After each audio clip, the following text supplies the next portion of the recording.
నిన్న రాజ్యసభకి జరిగినటువంటి ఎన్నికల్లో ఒరిస్సా కూడా ఉంది. ఒరిస్సాలో 4 రాజ్యసభలకైతే ఎన్నికలు జరిగాయి. 4 రాజ్యసభ స్థానాలకి.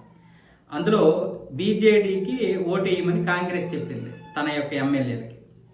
అందులో 3 ఎమ్మెల్యేలు ఏమొచ్చేసి ఇటువైపు లాగేశారు. అంటే ఇటువైపు అంటే బీజేపీ వాళ్ళని లాగేసింది. ఎంత తెలివిగా లాగిందంటే ఈ కాంగ్రెస్ వాళ్ళు ఎమ్మెల్యేలకు చెప్పలేదంట. అక్కడ ఉన్నటువంటి అధ్యక్షులకి ఎవరికో చెప్పారంట, మీరు ఇటు బీజేడీకి చెందినటువంటి నేతలకు సపోర్ట్ చేయండి.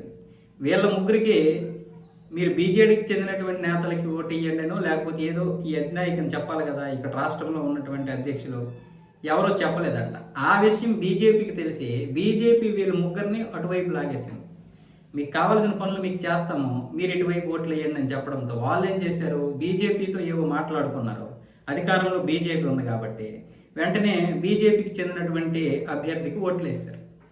ఇక్కడ ఈ 3 క్రాసింగ్ ఓట్లు పడిన తర్వాత కాంగ్రెస్ తేరుకుంది. ఇలా చేశారేంటి అని అడిగేసరికి మీరు మాకు చెప్పాలి కదా, మీరు మాకు చెప్పకపోతే మేమేం చేస్తామన్నారు. అందులో ముఖ్యంగా సోఫియో ఫిర్దోస్ అనే ఒక మహిళా ముస్లిం ఎమ్మెల్యే ఉంది.